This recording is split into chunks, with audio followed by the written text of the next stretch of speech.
여러분들은 성령 안에서 능히 하실 수 있는 줄 믿습니다. 성령 안에 살 수만 있다면 여러분 세상이 여러분을 감당치 못할 것입니다. 성령 안에 산다는 것은, 예수 그리스도 안에 산다는 것은 성령 충만하여 성령에 사로잡혀 성령과 동행하는 것을 말하는 거예요. 성령과 동력하는 것을 말하는 것입니다. 여러분 직장 생활도 가정 생활도 사업도 내 힘으로 하지 마시고 성령에 사로잡혀서 성령의 능력으로 하시기를 바랍니다. 그래서 늘 성령님을 의지하셔야 돼요. 신앙생활은 몇 대 몇이라고요? 99대 1인 거예요. 내가 할 수 있는 일, 성령과 동행만 하면 99의 성령의 능력을 힘입어 100의 역사를 일으키는 사람들이 그리스도인의 삶인 줄 믿습니다. 우리의 관심은 보혜사 성령 하나님께 늘 있어야 합니다. 할렐루야. 이 사람이 지혜로운 사람이에요. 놀라운 역사가 일어나게 될 줄 믿습니다. 지난 주일날 우리 마태복음 강해를 한 주 미루고 하나님의 임재, 그리스도의 임재, 능력, 목적을 경험하는 소그룹에 대해서 설교를 제가 했습니다. 이제 이번 달부터 홀수주는 목장별로 소그룹 모임을 하기로 했어요. 그리고 짝수주는 성교회별로, 또래별로 이렇게 우리 소그룹 모임을 이제 하기로 했습니다. 그래서 오늘은 지난주 설교를 이어서 우리 어떻게 이 목장 소그룹을 우리가 잘 인도할 수 있을까?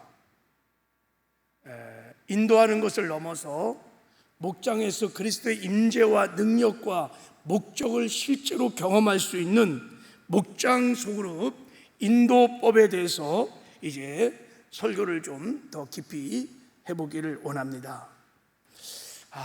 오늘 제가 지역장 목자들 좀 다들 모이기가 너무 힘들어서 수요 예배 때 예배와 함께 좀 소그룹 인도법에 대한 훈련을 한다고 좀 이렇게 꼭 수요 예배를 참여하라고 부탁을 했는데 많이 못 오셨네요. 오늘 영상을 좀 잘 찍어서 영상으로라도 좀 훈련을 잘 받으면 좋겠습니다. 그리고 지역장 소그룹 리더들과 목자들은 지금 제가 하는 PPT 강의하는 이제 나가실 때 준비가 되어 있어요. 그러니까 가실 때 한 부씩 받아가시고 계속 읽고 준비를 잘해서 이번 주부터 목장별 소그룹을 좀 주 안에서 잘 인도하시는 은혜가 있기를 주님의 이름으로 축복합니다. 자, 이제 들어올 때 여러분 주보에 나와 있는 소그룹 나눔지를 다 받으셨어요. 자, 그죠? 주보가 있는 분들은 주보 매 끝면을 보시면 됩니다. 다 이것을 다 펴시고, 자, 이것을 보고 오늘 이게 강의 아니에요.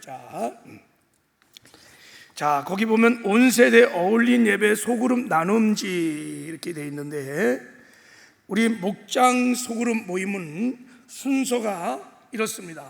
자, 목장 소그룹 순서가 이렇게 합니다. 5W로 환영하기, 경배하기, 말씀 나누기, 서로 사랑하기, 이웃 사랑하기. 그래서 여러분이 갖고 있는 지금 주보 나눔지를 한번 보세요. 거기 보면 환영하기 웰컴, 경배하기 워십이 나와 있죠. 말씀 나누기 워드, 서로 사랑하기 워크, 이웃 사랑하기 위트니스. 이렇게 5W로 이렇게 우리가 소그룹 모임 인도 순서를 정했습니다.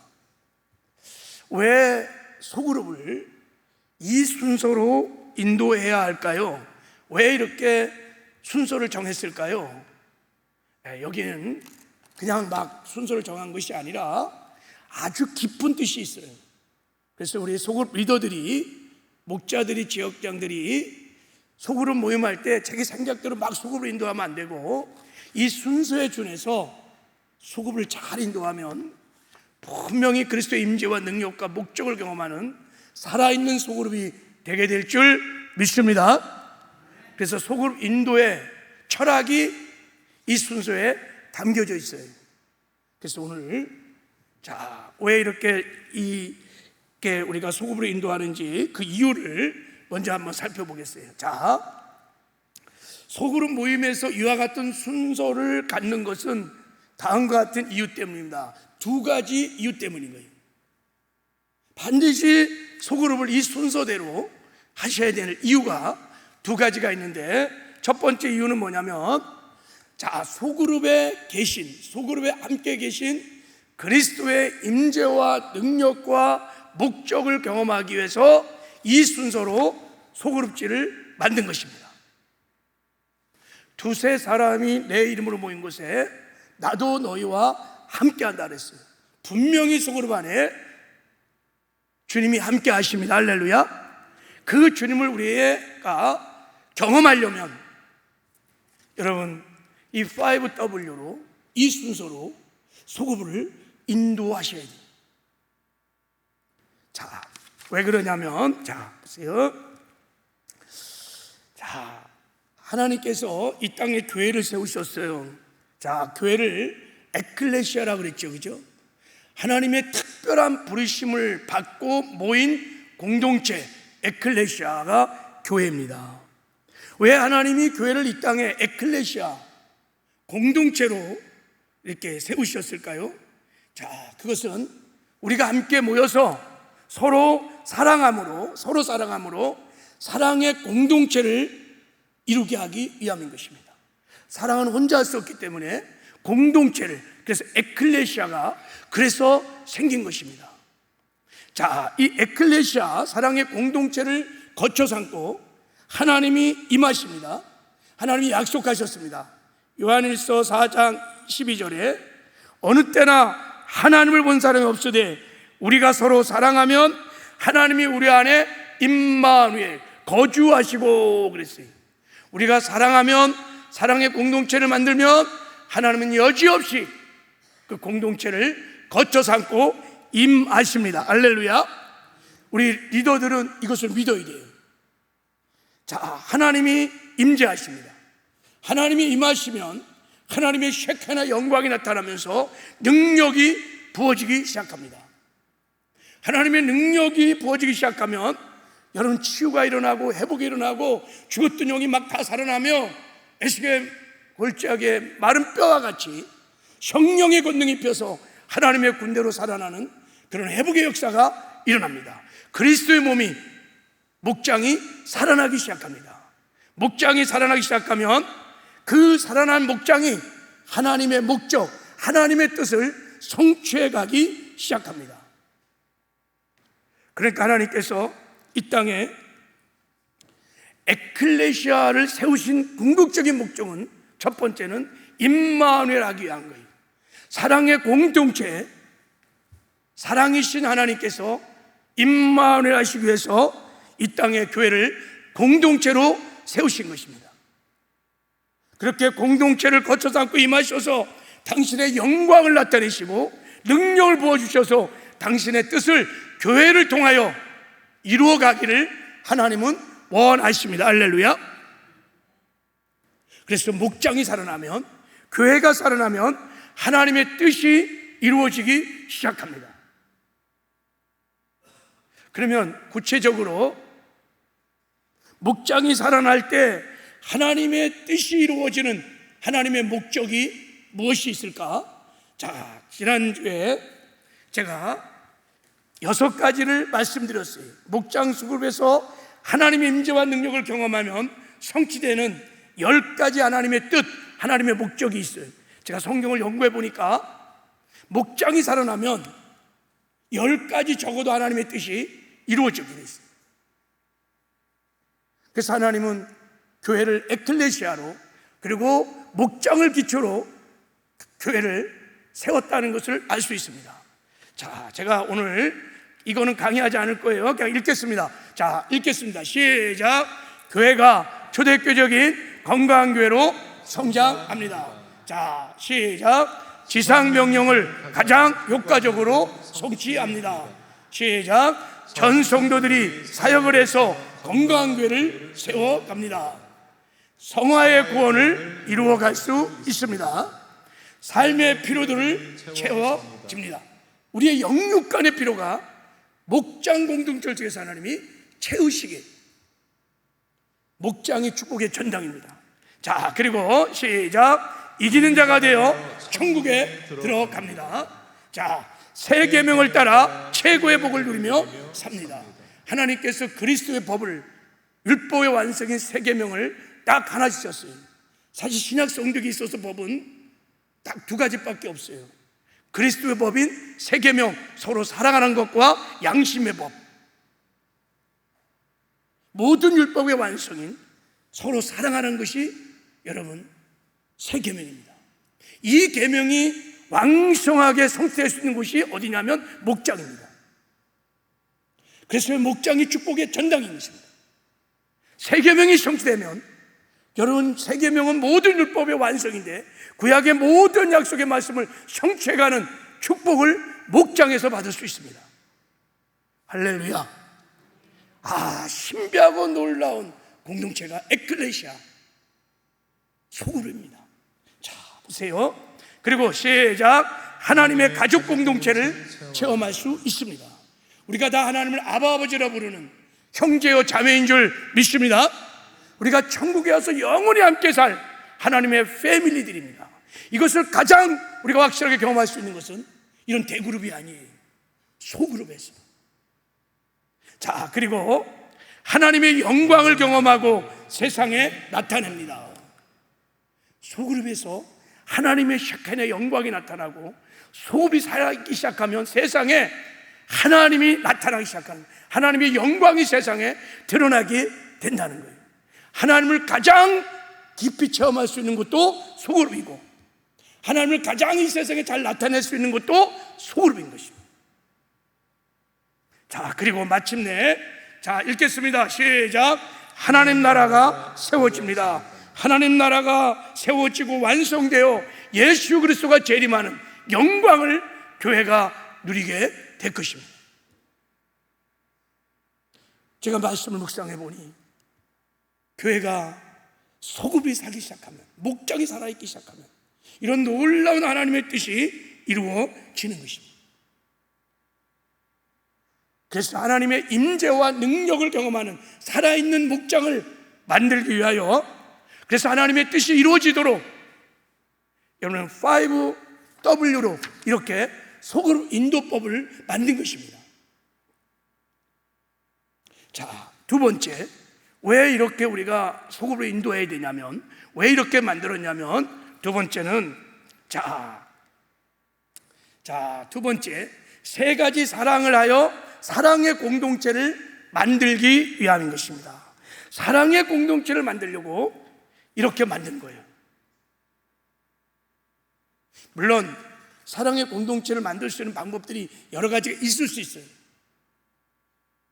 근데 우리가 함께 모여 사랑의 공동체를 만들어야 하나님이 임재하시고 능력을 입혀주시고, 그래야 하나님의 뜻이 교회를 통하여 목장을 통해서 이루어지기 때문에 사랑의 공동체를 만드는 것이 너무너무 중요한 거예요. 우리가 함께 모여서 사랑하는 것이 너무 중요한데, 여러분 사랑에는 질서가 있어. 그래서 우리가 어떻게 사랑해야 되냐면 세 가지 방향으로 사랑을 하셔야 합니다. 첫 번째는 위로 하나님을 사랑하는 것입니다. 할렐루야. 그래서 이 온 세대 어울린 소그룹 나눔지에, 자, 거기 경배하기와 말씀 나누기는 하나님에 대한 사랑이, 두 번째 안으로 우리가 지체들이 서로 사랑하는 거예요. 세 번째는 밖으로 아웃, 이웃을 사랑하는 것입니다. 이렇게 위로 하나님을 사랑하고 안으로 지체들을 사랑하고 밖으로 우리가 불신 영혼들을 뜨겁게 사랑하게 되면 하나님이 그 사랑의 공동체를 너무너무 기뻐하시고 에클라 되신 하나님께서 그 사랑의 공도를 끝에 삼고 임하셔서 당신의 영광을 나타내시고 능력을 부어주시고 하나님의 뜻을 이뤄가게 되실 줄 믿습니다. 할렐루야. 이런 목적을 가지고 우리가 소그룹 인도법을 만든 거예요. 자, 이제 이 소그룹 인도법을 하나씩 한번 나눠보겠어요. 자, 첫 번째 W, 환영하기입니다. 자, 환영하기. 자, 우리가 목장에 사랑하기 위해서 모였을 때, 사랑하기 위해서 좀 마음문을 열기 위해서 이 환영하기, 웰컴을 우리가 둔 거예요. 그래서 목원들에게 따뜻하게 환영해주고 사람들의 마음을 열기 위해서 흩어졌던 관심을 하나로 모으기 위해서 아이스 브레이크처럼 우리가 웰컴, 환영하는 시간을 목장에 모이면 첫 번째 하는 거예요. 자, 이 환영하기라는 방법은 여러 가지가 있는데, 만약 우리 목장에 새로운 사람이 왔다 그러면 인사하고 자기소개하는 시간을 꼭 주셔야 돼요. 그리고 쉽게 대답할 수 있는 질문을 하나 던져서 가볍게, 그래서 우리가 자, 이번 주에는 질문이 이런 거예요. 한여름 당신이 갖고 있는 무더위를 이기는 방법을 서로 나눠보세요. 가벼운 질문으로 누구든지 말문을 열 수 있도록, 마음문을 열 수 있도록 그렇게 웰컴, 아이스 브레이크를 하는 거예요. 그리고 할 수만 있다면 누가 좋은 그냥 친교 부장을 하나 세워갖고 간단한 손유희라든지 뭐 게임이라든지, 그러면 여러분 몸이 풀리면 마음도 풀리고 확 풀어져요. 그냥 율동 하나 하고 나면 몸이 확 풀어진 것처럼 어쨌든 간에, 자, 첫 번째는 웰컴, 환영하기를 하는 거예요. 자, 두 번째는 자, 경배하기를, 워십을 하는데, 자, 여러분 우리가 하나님을 사랑하는 것은, 하나님을 사랑하는 방법이 두 가지가 있습니다. 첫째는 예배를 하는 것입니다. 예배가 하나님에 대한 사랑의 고백인 줄 믿습니다. 구약에서는 예배를 아바드라고 합니다. 아바드의 또 하나의 뜻이 뭐냐면 하나님의 말씀을 지켜 행하다는 뜻을 갖고 있어요. 그러니까 여러분, 하나님을 진정 사랑하는 것은 뭐냐면 하나님 말씀을 지켜 행하는 것이 하나님을 사랑하는 것입니다. 그게 예배인 것입니다. 할렐루야. 그래서 자, 경배를 하는 거예요. 목장에 모여서 우리가 워십을 하는 것입니다. 자, 이 경배의 목적은 첫 번째, 예배는 하나님께 사랑을 고백하는 거기, 사랑을 고백하는 거예요. 예배를 통해서, 찬송을 통해서. 그래서 하나님이 우리의 사랑의 고백을 받으시고 그 사랑의 공동체를 거쳐 안고 샤바트, 임재하십니다. 할렐루야.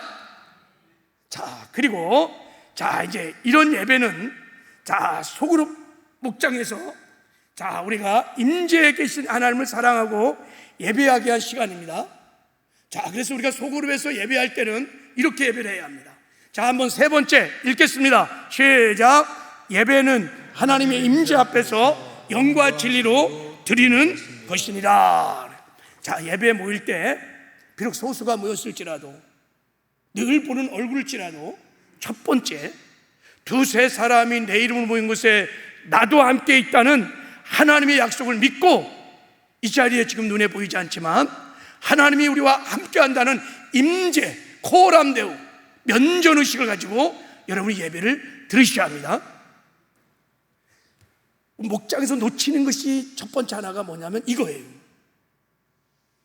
대그룹에서는 여러분이 임재를 막 인정하려고 막 그래. 근데 소그룹에 모이면 늘 보던 사람들, 늘 만나는 사람들, 그래서 여러분 그 자리에 주님이 계시는 임재에 대한 인식이 약해요. 반드시 주님의 임재 앞에서 두 번째, 영과 진리로 예배를 하는 것입니다. 영으로 예배하는 거예요. 성령의 인도하심을 따라, 성령의 감동을 따라 내가 영으로 반응하는 것입니다. 비록 소그룹 아니지만 하나님이 손을 들으라고 하면 손을 들고 찬양하는 것이고, 박수를 치라면 박수를 치는 것이고, 1대1로 하나님 앞에 서서 다른 사람 의식하지 말고 목장에 모여서 여러분이 영과 진리로 예배하시기를 바랍니다. 그리고 예배는 드리는 것입니다. 찬송을 드리고 기도를 드리고 예물을 드리고, 여러분 목장에서 이런 경배를 하기 시작하면 하나님이 예배를 보좌 삼고 임재하십니다. 할렐루야. 자, 읽겠습니다. 시작. 찬양은 하나님을 자랑하며 하나님을 높이는 것입니다. 전심으로 온 마음 다해. 우리가 두세 명이 모였을지라도 온 마음 다해 전심으로 찬양하고 예배를 하는 거예요. 그리고 여러분 새로운 경배를 여러분이 깨달으셔야 돼요. 자, 우리가 하나님께 경배하는 것은 찬송하고 예배하고 이렇게도 경배하지만, 여러분 우리가 한 주간 하나님 말씀대로 살았던, 그래서 하나님을 내가 경험했던, 하나님을 만났던 아름다운 간증을 나누는 것도 경배인 것을 믿으시기를 바랍니다. 이게 경배예요. 하나님이 여러분, 우리가 하나님을 높이는 간증을 할 때 영광을 받으십니다. 그래서 우리가 소그룹에 모여서 새로운 경배를 하셔야 돼. 일주일 동안 함께 말씀대로 살면서 내가 만난 하나님, 나에게 은혜 주신 하나님, 간증으로 하나님께 경배를 하는 것입니다. 이것을 가장 잘할 수 있는 것이 소그룹이에요. 소그룹. 대그룹에서는 이런 경배를 할 수가 없어요. 나눌 수가 없어요. 여러분, 중국 문화혁명이 있을 때 완전히 교회들이 다 피폐화되고 막 다 쫓겨졌을 때 그들이 소그룹으로 모여서 뭘 했는지 아세요? 이 경배를 했어요. 신앙의 지조를 지키면서 내가 하나님 말씀대로 살아갔던 간증들을, 뭐 설교자도 없고 그러니까 주로 간증이에요. 간증으로 막 경배를 할 때 하늘문이 열리며 막 그 소그룹에 강력한 임재들이 막 임하니까 막 소그룹이 번식을 하면서 억대 영혼들이 돌아오는 꼴의 역사가 일어났어요. 여러분, 이 간증이, 이 경배가 얼마나 놀라운 경배인지 몰라요. 자, 이 경배를 그러면 이제 어떻게 해야 되느냐? 자, 방법을 말하겠습니다. 첫 번째, 찬양을 한두 곡 부른다.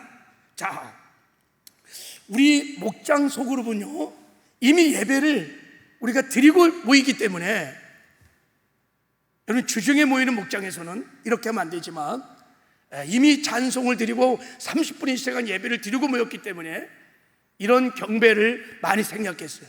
그래도 한두 곡 선정해서 같이 부르면 좋겠습니다. 임재 앞에서 온 마음 다해 전심으로 찬양을 해보는 거예요. 사랑을 고백해보는 거예요. 자, 두 번째, 이제 뭐라 하냐면 삶으로 드리는 예배, 지난주 말씀대로 살았던 간증을 나누는 것입니다. 자, 내가 한 주간 주일 말씀을 붙들고 살면서 내가 경험한 하나님을 나누는 것입니다.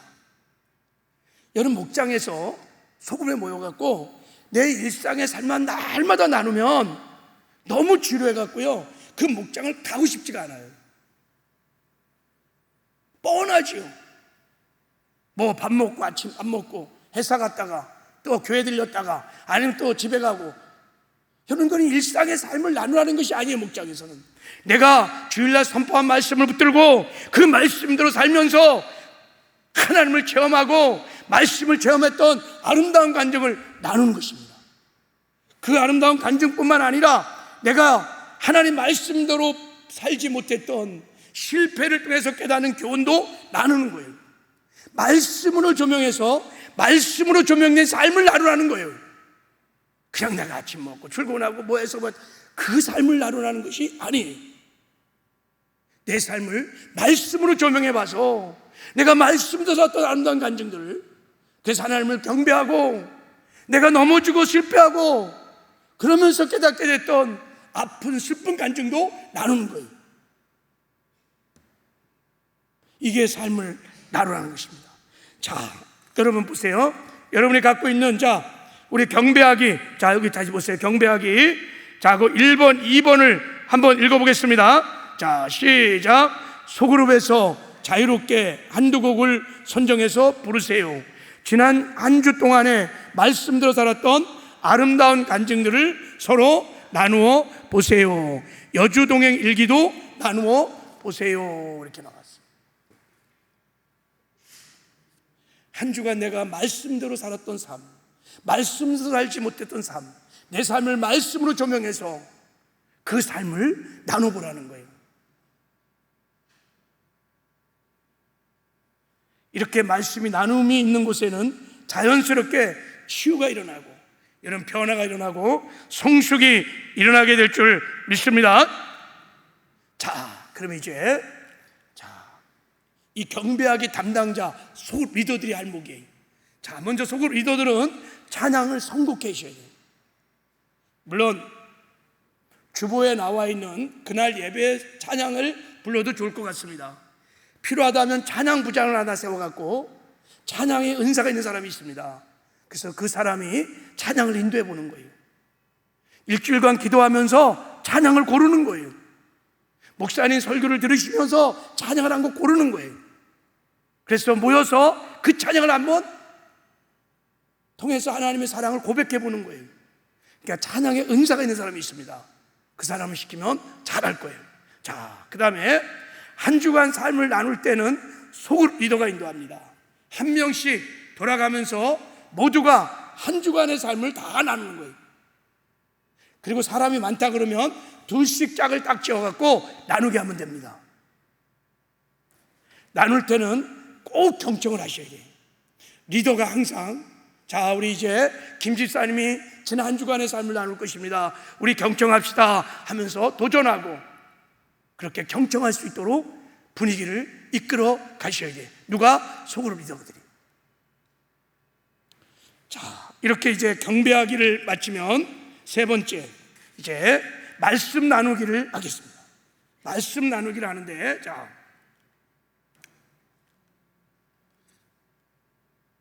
자, 말씀 나누기를 하는데 여러분, 말씀 나누기도 하나님을 사랑하는 것에 속한 것입니다. 아까 말씀드렸죠. 말씀을 지켜 행하는 것이, 말씀에 순종하는 것이 하나님을 사랑하는 것입니다. 아바드. 그게 예배예요. 자, 요한복음 14장 23절에 예수께서 대답하여 이르시되 사람이 나를 사랑하면 내 말을 지키리니. 나를 정말 사랑하면 내 말을 지킨다는 거예요. 그러니까 정말 우리가 하나님의 말씀을 지켜 행하려고 몸부림치고 말씀도 살려고 하는 것이 사랑의 고백인 거예요. 그래서 말씀 나누기는 하나님을 사랑하는 것입니다. 자, 초대교회가 소그룹으로 모여서 네 가지를 했습니다. 자, 보세요. 우리 두 번째 사도행전 2장 42절 읽을 수 있을까요? 자, 시작. 그들이 사도의 가르침을 받아 서로 교제하고 떡을 떼며 오로지 기도하기를 힘쓰니라 그랬어요. 모여서 이들이 첫 번째 사도의 가르침을 받았어요. 두 번째 서로 교제했습니다. 세 번째 떡을 떼었습니다. 그리고 오로지 기도에 힘썼어요. 이때 떡을 뗐다는 것은 예배를 말합니다. 아바드, 성찬 예배를 말합니다. 그들은 모일 때마다 하나님을 예배했습니다. 두 번째, 그들은 사도의 가르침을 받았어요. 말씀을 배웠습니다. 배운 말씀을 나눴습니다. 말씀을 지켜 행하려고 그들은 삶을 나눈 것입니다. 이게 사랑의 고백이었어요. 그래서 여러분, 우리의 목장에 모였을 땐 반드시 뭘 나눠야 되냐면 말씀을 나누셔야 돼요. 말씀을 나누셔야 돼요. 자, 목장에서 말씀을 나누게 되면 어떤 일이 일어나보냐면 세 번째, 우리 세 번째 한번 읽겠습니다. 시작. 말씀을 지켜 행할 수 있는 적용과 힘을 얻습니다. 자, 이게 놀라운 목장의 소그룹에 주는 하나님의 축복입니다. 대그룹에서 선포되는 말씀을 캐리그마라고 합니다. 주의 종이 하나님께 말씀을 받아서 그냥 선포하는 거예요. 그것은 우리의 삶의 방향과 목표를 제시하는 하나님의 말씀인 것입니다. 그런데 소그룹에서 이제 그 선포된 말씀을 내가 받아갖고 이제 함께 삶을 나눌 때는 그 말씀을 지켜 행할 수 있는 힘을 하나님이 공급해 주십니다. 할렐루야. 그걸 디다케라 그러는 거예요. 여러분, 대그룹에서 막 은혜 받았어요. 은혜 받았어. 근데요, 그 말씀을 여러분 지켜 행할 수 없는 것은 여러분이 소그룹이 없으면 그냥 한번 듣고 잊어버리고 그냥 끝나는 거예요. 근데 소그룹이 있다 그러면 이제 소그룹에 모여서 말씀을 나누기 시작합니다. 내가 받은 은혜, 깨달은 말씀, 회개한 말씀, 또 이 말씀을 어떻게 적용할 것인가, 이런 삶을 막 나눌 때 말씀을 지켜 행할 수 있는 힘을 얻을 수 있습니다. 그러면 말씀을 지켜 행하기 시작합니다. 자, 보세요. 그 원리가 뭐냐면, 자, 우리 여호수아서 1장 8절, 자, 우리 잘 아는 말씀이니까 자, 한번 읽어보겠습니다. 시작. 이 율법책을 내 입에서 떠나지 말게 하며 주야로 그것을 묵상하여 그 안에 기록한 대로 다 지켜 행하라. 그리하면 내 길이 평탄하게 될 것이요 내가 형통하리라 그랬어요. 우리가 하나님 말씀을 지켜 행하면 형통합니다. 형통이 뭐예요? 찰나, 하나님이 함께 한다는 뜻이에요. 평탄하다, 하나님과 동행한다는 거예요. 근데 이 말씀을 어떻게 지키냐는 거예요. 자, 동사가 세 가지가 나옵니다. 첫 번째, 묵상하다 하는 동사가 나와요. 묵상하다. 두 번째는 지키다는 말이 나오고, 세 번째는 행하다는 말이 나옵니다. 이 묵상이 하가라고 그랬죠. 하가. 지키다는 것은 샤마르라는 히브리어 단어입니다. 그리고 행하다는 것은 아싸라고 하는 히브리어 단어입니다. 이게 무슨 말이냐면, 우리가 하나님의 말씀을 듣고 묵상을 하면, 하가를 막 하면 그 말씀을 샤마르, 지킨다는 거예요. 말씀을 잃어버리지 않고 내가 말씀을 간직한다는 거예요. 말씀이 내 마음에 새겨진다는 거예요. 말씀을 간직하게 되면, 샤마르, 지키게 되면 행한다는 거예요. 아싸, 실천하게 된다는 것입니다. 그러나 반드시 우리가 말씀을 지켜가려면 이 단계를 걸쳐야 합니다. 묵상을 하셔야 돼요. 묵상이 무엇입니까, 여러분? 그냥 말씀을 막 생각하는 것, 그것을 넘어서 하나님의 말씀을 막 선포하고 붙들고 기도하고 막 시인하는 거예요. 그러니까 목장에 모여서 내가 오늘 이런 말씀을 은혜 받았어, 나 이런 걸 깨달았어, 그리고 나는 이렇게 살 거야 하면서 말씀을 막 나눌 때 공동체 하가가 일어나는 거예요. 말씀이 막 하가여서 일어나면서 그 말씀이 우리 신배 안에 레마의 말씀으로 막 심겨지기 시작하는 것입니다. 말씀이 심겨지면 말씀을 행할 수 있는 힘이 생기기 시작합니다. 여러분, 설교를 잘 들었잖아요.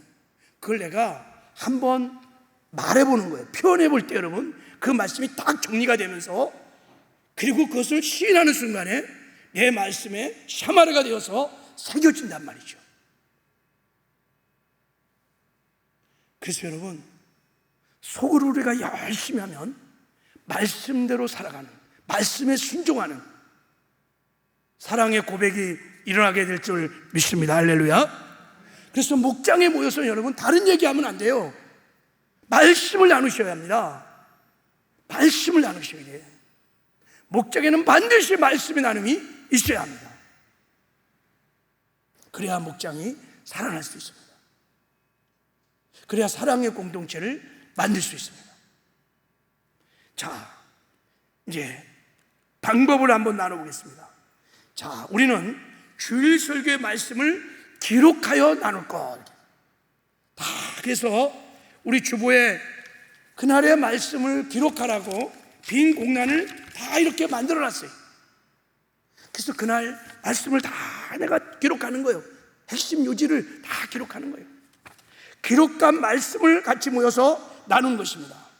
자, 나눌 때 어떻게 나누냐면, 설교 말씀을 듣고 은혜 받은 것을 서로 나누기 시작하는데, 자, 내가 새롭게 깨달은 것 나누는 거예요.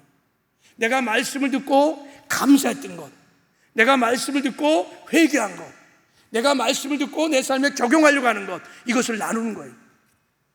다 있습니다, 여러분. 못 나눌 사람이 하나도 없습니다. 왜냐하면 대그룹 때 성령이 역사하시기 때문에, 말씀을 다 말씀을 하셨기 때문에 깨닫고 회개하고 감사하고 다 있습니다. 아, 우리 목장에 모이면 뭐 나눌 것도 없고 심심해. 여러분, 말씀을 안 나눠서 그래요. 아, 우리 목장은 늘 지루해. 여러분, 일상의 삶만 나누기 때문에 그래요. 말씀이 얼마나 풍성한지 모릅니다. 날마다 새롭죠. 아, 새롭지요. 새로워요. 말씀을 나눠보세요. 말씀을 나누다가요, 언제 제가 말씀 나누면요, 그게 다 깨달아지면서, 아까 내가 들었던 말씀이 그런 뜻이구나 하면서 은혜가 더해지는 막 역사가 공동체에서 성령께서 막 운행하심으로 하가를 막 하십니다. 막. 그래서 말씀이 영이요 생명이요 기름 부심입니다. 여러분, 말씀 자체가 기름 부심입니다. 그래서 말씀을 나누기 시작하면요, 영이 막 다 살아나기 시작하는 거예요. 여러분, 설교를 들을 때 왜 우리가 살아날까요? 말씀 자체가 기름 부심이거든요. 하나님의 말씀이 하나님의 믿음이거든요. 그 하나님의 믿음을 나누니까 믿음은 들음에서 나는 것인데 믿음이 막 강화됩니다. 속사람이 막 강건해집니다. 그래서 말씀을 진지하게 성령의 임재 안에서 나누기 시작하면요, 한 20, 30분 나누고 나면요 다 살아나기 시작합니다. 막 놀랐습니다. 한번 여러분이 한번 해보세요. 부부가 딱 만나서 말씀을 큐티를 해. 일단 묵상을 해. 시편 1편을 딱 한 장 읽고 서로 묵상을 한 다음에 내가 묵상한 것을 한번 나눠보는 거야. 얼마나 풍성한지 모릅니다. 이게 소그룹이 얼마나 신비하고 놀라운 에클레시아인지 모릅니다. 자, 그리고 주보에 나온 질문에 따라서 여러분 자신의 생각을 나누는 것입니다. 그래서 주보에 항상 질문이 2개 내지 3가지가 나왔어요. 그리고 이 질문을 제가 막 고민하고 고민해서 만들어요. 설교 딱 해놓고 토요일 날 저녁에 금요일부터 이 질문을 뽑아요. 어떻게 하면 이 질문을 가지고 열린 질문으로 말씀을 나누고 적용해서 말씀을 지켜 행할까? 이런 고민을 가지고 이 질문을 어떨 때는 막 1-2시간도 생각이 잘 안 나. 그래서 막 고민해서 뽑은 질문들이에요. 이 질문을 던지면 다 나누게 되어 있어요. 질문을 따라 하는 거예요. 그냥 리더가 자기 생각대로 막 하지 말고, 물론 특별히 성령의 인도하심이 있으면 뭐 그렇게 인도할 수도 있겠지만 특별한 계시가 있지 않는 한 그냥 이 순서의 질문지를 따라서 나누는 것입니다. 그럼 하나님이 역사하실 것입니다. 자, 말씀을 나눌 때 리더는 설교를 하면 안 됩니다. 말씀을 나눌 때 어떤 사람은 설교를 해요. 그러면 안 돼. 마치 막 누구를 막 설교는 대회에서 저로 족합니다. 제가 캐리그마를 하나님 뜻을 받고 선포했으니까 디다케인 소그룹에서는 설교를 하면 안 돼요. 그냥 아이 메시지로 내가 그냥 나누는 거예요. 나누는 거야. 그렇게 하시면 돼요. 자, 이제 담당자 여기 한번 마지막 읽겠습니다. 시작. 말씀이 나눔이 있는 곳에 자연스럽게 치유와 변화와 성숙이 일어납니다. 예. 그래서 목장에서 우리가 임재와 능력을 경험하면 한 3개월쯤 지나면 사람이 변합니다. 살아있는 목장에 여러분 딱 한 사람을 집어넣으면요 3개월쯤이 되면 변합니다. 아니, 더 왕성한 임재가 강력한 남미의 보고타 이런 교회는요 사람을 그냥 3개월, 6개월만 집어넣어도요 그냥 사람이 그냥 손들이쳐 바꿔버려요. 그들이 막 제자가 되는 거예요. 막 번식이 막 일어나는 거예요. 이게 목장이 강력한 여러분 제자의 지상명의 성취의 장입니다.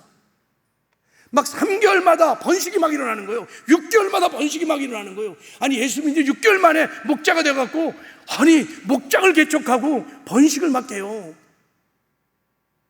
이게 목장이 대단한 거예요. 그래갖고 막 그 목장이 막 수백 개, 수천 개, 수만 개로 해갖고 지금 남비는 늦은 비의 성령 역사가 막 불기 시작해갖고요 얼마나 많은 부흥이 일어나는지 모릅니다. 다 목장 공동체를 통해서 부흥이 다 일어나는 겁니다. 야, 우리 교회 어느 목장에다 집어넣으면 저 사람이 변할까? 그 목장이 살아있는 목장이에요. 자, 담당자들에게 이제 하는 거예요. 자, 인도는 소그룹 리더가 합니다. 설교 요약 메시지는 교육부장을 혹시 세워서 해도 좋을 것 같습니다. 성경 강사지요. 다 리더가 여러분 가르치는 은사가 있는 게 아니에요. 그래서 교육 담당 뭐 강사라든지 짧게 2, 3분 동안 설교를 요약해 줄 수 있다면 좋을 것 같아요. 그런 은사가 있는 사람이 있습니다. 설교를 잘 요약해서 한 2, 3분 안에, 3분을 넘으면 안 돼요. 그냥 딱 우리 목사님이 오늘 이렇게 말씀을 전하셔 하고 딱 핵심을 전해줄 수 있는 사람이 있으면 딱 세우세요. 그런 가르치는 은사가 있는 사람이 있습니다. 자, 그리고 리더는 설교 말씀을 잘 듣고 하나님이 말씀하고자 하는 핵심 메시지가 뭔지를 잘 파악하고 있어야 합니다. 오늘 목사님이 설교를 통해서 뭐를 말씀하시려고 했는지 핵심을 딱 파고 있어야 돼요. 그래야 말씀을 나눌 때 삼천포로 안 빠져요. 자, 리더는 설교나 가르침이 아닌 나눔 중심으로 모임을 인도해야 합니다. 그리고 리더는 가능한 한 말을 적게 해야 합니다. 자, 그리고 특히 적용의 초점을 맞추어서 나눌 수 있도록 해야 합니다. 이 말씀을 내가 어떻게 살아낼 수 있을까? 내 개인적으로 직장에는 어떻게 적용하고, 가정에는 어떻게 적용하고, 교회에서는 어떻게 적용할까? 이렇게 나눔을 자꾸 유도하고 그렇게 나눔을 가져야 합니다. 그리고 그렇게 살아왔던 한 주간의 삶을, 아니 지금 8시가 넘었어요? 한 주간의 삶을 나누는 거예요. 자, 주여. 자, 이제 두 번째 사랑입니다. 서로 사랑하기 삶을 나누는 것입니다. 자, 우리가 이 서로 사랑하는 것은 안으로 지체들 사랑하는 것인데, 자, 이 사랑은 코이노니아, 교제를 하려고 하는 것입니다. 자, 초대교회가 모여서 4가지를 했다 그랬죠. 그 중에 하나가 뭐냐면 교제하는 것입니다. 서로 교제하며 그랬어요. 이 교제를 코이노니아라고 하는 것입니다. 코이노니아라는 것은 뭐냐면 상대의 필요를 내가 알아서 상대의 필요를 내 것으로 여기고 그것을 내가 희생적으로 채워주는 것, 이것을 코이노니아라고 그래요.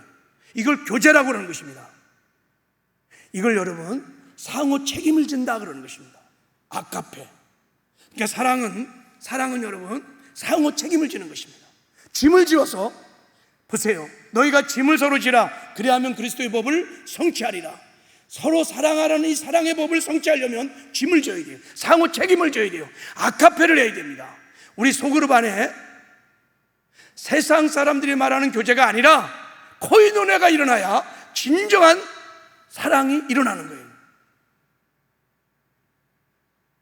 자, 그래서 서로의 삶의 아픔과 고통과 필요를 상호 책임지는 축복의 통로가 되는 것입니다. 자, 이제 중요한 거 한 가지 더. 우리가 여러분 목장에서 상호 책임져야 할 짐이 하나가 있는데, 그게 뭐냐면 우리 지체들의 가장 연약한 것, 죄를 상호 책임지라고 하나님이 에클레시아라고 하는 공동체를 만드셨습니다. 습관적인 죄, 이기지 못하는 죄, 은밀한 죄들, 이 죄를 이길 수 있도록 하나님이 디자인한 승리의 방법이 뭐냐면 에클레시아, 그리스도의 몸인 것입니다. 자, 우리가 공동체에 나와서 죄를 자백하기 시작하면 죄사함을 얻습니다. 성결함을 얻습니다. 병도 고침 받습니다. 그리고 우리 요한일서 1장 7절 이 말씀 한번 읽어보겠습니다. 맨 마지막. 자, 시작.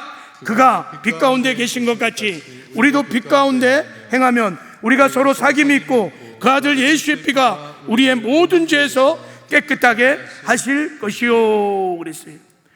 주님이 빛 가운데 있는 것처럼 우리도 빛 가운데 나가면 무슨 말입니까? 정직하고 진실하게 오픈을 해서 말씀을 함께 나누는 거예요. 그리고 죄까지도 나누는 거예요.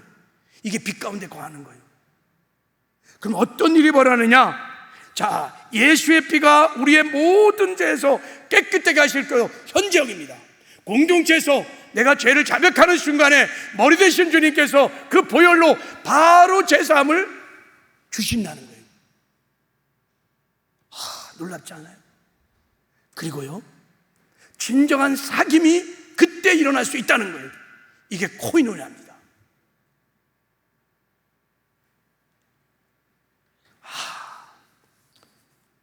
김양재 목사님 목회하시는 우리들의 교회가 크게 부겠던 것은, 저는 다른 데 있지 않냐고. 내가 그 목장을 들어가 보니 그 공동체는 이 말씀을 그대로 믿고 이 말씀을 실제로 실현해가는 교회였습니다. 공동체 와서 나의 연약함과 아픔과 고통은 두말할 것도 없고 가장 연약하고 수치스럽고 부끄러운 그 깊은 것까지 공동체 앞에, 그 임재 앞에서 다 드러내고 그것을 나의 것으로 여기고 상대의 죄를 내 죄로 여기고 함께 나가서 울며 기도하며 기도할 때 하나님이 죄를 이기는 힘을 주시고 공동체를 거룩하게 구별시키시고 공동체를 사용하시는 것을 제가 보면서 세상에 하늘 아래 이런 교회도 있구나. 왜 우리는 안 될까? 왜 우리는 안 될까? 똑같은 주님을 모시고 사는데. 여러분, 우리가 고백하기 시작하면 주의 임재는 더 강력해질 것이고 놀라운 역사가 일어나게 될 줄 믿습니다. 할렐루야. 자, 방법이에요. 이제 세 가지 삶을 주님의 임재 앞에서 여러분이 기도 제목을 나누시피 하면서 나누는 거예요. 내가 가장 아파하는 고통, 아픔을 첫째 나누고, 두 번째 내 피로를 나누고, 세 번째 성령의 인도하심을 따라 죄까지도 나눌 수 있는 공동체가 되어야 돼요. 어디서요? 주님의 임재 앞에서. 이걸 믿어야 돼요. 정말 믿어야 돼요. 우리가 공동체에 딱 모이는 순간에 보이지 않지만 주님이 지금 우리의 머리시고 함께 한다는 것을 믿고 그분의 임재 앞에서 내 아픔과 고통도 나누고 피로도 나누고 죄도 고백할 수 있어야 돼요.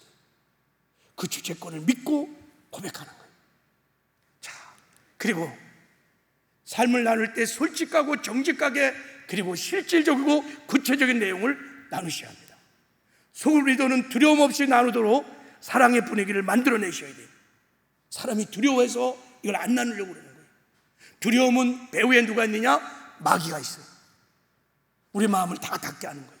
다 마스크 끼고 그래서 모여서 비상적인 얘기만 하는 거예요. 그러니까 목장이 너무 지루한 거예요. 내 삶의 기쁜 아픔을 나누지 않아요. 그 피로를 나누지 않아요. 습관적인 죄들을 나누지 않아요. 이게 얼마나 고통스러운 것입니까? 근데도 나누지 않아요. 왜요? 두려우니까. 내가 이런 거 나누면 창피당하고 거절당하고 버림받고 이것이 회자되면 이게 무슨 망신이야? 배후에 마귀가 두려움을 가지고 우리를 조종하는 거예요. 두려움은 마귀의 창살과 같아. 감옥과 같아요. 우리를 다 두려움의 감옥에 가둬놓고 목장에서 모이서 나누지 못하게 함으로 주의 임재를 경험하지 못하게 하는 마귀의 흉악한 계기를 여러분이 분별하여 대적해야 될 줄 믿습니다. 리더는 그래서 기도하셔야 합니다. 사랑의 분위기를 만들 수 있도록. 그리고 리더가 본을 먼저 보셔야 합니다. 리더가 먼저 마음을 열어야 됩니다. 리더가 꽉 닫아놓고 그리고 나눠보세요. 나누지 기름 부심이 올라가지 않아요. 그리고 삶을 나눌 때는 반드시 경청을 하셔야 합니다. 정말 그의 입장에서 그 얘기를 얼마나 아팠을까? 얼마나 힘들었을까? 얼마나 더 습관적인 죄 때문에 힘들었을까? 주님의 심정으로 경청을 해야 돼요. 그럼 자기 고백적인 죄들이 나오게 돼 있어요. 자, 삶을 나눈 후에는 머리 대신 주님께 기도의 점을 가지고 함께 나가는 것입니다. 지체의 아픔을 나의 것으로 여기고 고통을 나의 것으로 여기고 지체의 피로를 나의 것으로 여기고 지체의 죄악을 나의 죄악으로 여기고 함께 머리 대신 주님을 향하여 우리가 함께 나갈 때 하나님은 그 사랑을 보시고 임하셔서 당신의 능력을 입혀주셔서 죄를 이기게 하십니다. 피로를 공급해 주시고 여러분 리더들 부담 가질 필요 없어요. 머리 대신 주님이 공급하시고 머리 대신 주님이 치료하시고 머리 대신 주님이 이기게 하십니다. 우리는 축복의 통로만 되는 거예요. 주님은 살아계신 우리 공동체의 머리이십니다. 두세 사람이 내 이름으로 모인 것에 내가 반드시 있을 거야. 은혜를 베풀어 주십니다. 특별히 어려움을 당하고 있는 사람을 위해서는 전체 목원들이 당사자를 가운데 손에 얹고 특별 중보 기도를 할 필요도 있습니다. 자, 이제 마지막으로 한 가지만 더. 자, 마지막 이웃사랑입니다. 여러분, 소그룹은 교회 안에 작은 교회입니다. 그러므로 교회 사명인 전도를 감당해야 합니다. 그래서 소그룹은 반드시 전도 공동체여야만 합니다. 세상을 향하여 섬김 공동체여야만 합니다. 방향이 분명해야 합니다. 우리의 목장, 우리의 소그룹은 우리끼리 모여서 사치잡고 우리끼리 노는 공동체면 여러분, 그때부터 그 공동체는 생명을 잃어가기 시작합니다. 주님의 살아계신 몸의 세포, 이 세포는 무엇을 해주냐면 여러분, 세상을 향하여, 잃어버린 영혼을 향하여 세상을 섬기기 위해서 있는 공동체입니다. 그러니까 반드시 공동체에서는 여러분, 전도가 있어야 돼요. 양육이 있어야 돼요. 세상을 섬김이 있어야 돼요. 그래서 우리가 모여서 가장 큰 이웃사랑이 뭐냐면 불신영혼을 전도해서 천국으로 인도해가는 것입니다. 이게 리더들에게 있어야 돼요. 내가 보니까 리더들이 너무 부담스러워. 아니, 모인 것도 감사한데 뭐 전도해라, 뭐 잃어버린 영혼 명단 내라, 막 부담스러우니까 다 스킵하고 안 해. 그러면 여러분, 그때부터 공동체가 힘을 잃어버리는 거예요. 하나님이 가장 사랑하는 것이 무엇입니까? 영혼이죠. 우리가 세상을 섬길 때 하나님이 기뻐하시고, 그리고 여러분, 소그룹은 생명 공동체이기 때문에 반드시 번식합니다. 여러분, 그리스도의 몸은 생명 공동체입니다. 에클레시아가 그냥 사람들의 모임이 아닙니다. 생명 공동체이기 때문에 생명체는 반드시 번식하게 되어 있습니다. 번식을 하게 되면 강해집니다. 여러분, 왜 여러분, 여자는 약하지만 어머니가 강합니까? 어머니는 아기를 낳습니다. 강합니다. 공동체도 번식을 해야 강합니다. 여러분, 전도하고 양육하고 새로운 사람이 막 들어오고 양육을 하고 계속 목장이 막 번식할 때 그 목장이 강력해지는 거지. 이게 뭐 몇 년이 지났는데도 새 가족이 하나도 없어. 전도도 안 해. 양육도 안 돼. 그러면 그 공동체는 여러분, 임재와 능력이 자꾸 사라지니까 모이는 자체가 너무 무거운 짐인 거예요, 여러분. 그래서 우리가 하나님이 가르치는 대로 사랑의 공동체를 만들기 위해서 모여서 우리가 뜨겁게 사랑을 하는 거예요. 하면 되는 줄 믿습니다. 할렐루야. 말씀을 맺겠어요. 자, 우리가 이웃을 사랑하기 위해서는 이번 주에 이웃을 어떻게 섬겼는지를 나누고, 이번 주에 불신 영혼들을 어떻게 기도하고 사랑의 연관을 맺으며 전도했는지 서로 나누는 것입니다. 항상 모임에 빈방석이나 의자를 놓고 언젠간 그들이 그 자리에 앉을 것을 바라보면서 전도 대상자들의 이름을 불러가며 기도를 하면 하나님이 사랑의 공동체를 기뻐하시고 거쳐 삼고 임하게 될 줄 믿습니다. 자, 마지막으로 이제 임재 안에서 여러분이 성령 안에서 마무리 지면 됩니다. 주께서 가르친 기도로 주기도문으로 끝나든지, 누군가 마무리 기도도 좋고, 혹은 찬양으로 또 감동되는 찬양이 있으면 찬양으로 마무리 좋고, 아무튼 이렇게 성령 안에서 마무리를 잘 하시기를 주님의 이름으로 축복합니다. 저는 기대하고 또 설렙니다. 우리 새롭게 시작하는 온세대 어울린 예배를 통하여 우리 목장이 살아나기를 기대하고 또 소망합니다. 우리 목장이 살아나면 우리 교회가 다시 살아나는, 회복되는 놀라운 역사가 있게 될 줄 믿습니다. 할렐루야. 선교회도 살아나고 목장도 살아나고 소그룹이 다 살아나면, 우리 교회가 한참 부흥할 때 소그룹이 살았기 때문에, 선교 단체라는 선교의 소그룹이, 목장의 소그룹이 막 살아났기 때문에 교회가 부흥한 것처럼 우리도 그렇게 새로운 부흥을 맞이하게 될 줄 믿습니다. 할렐루야. 우리 찬송 한 장 드리겠습니다.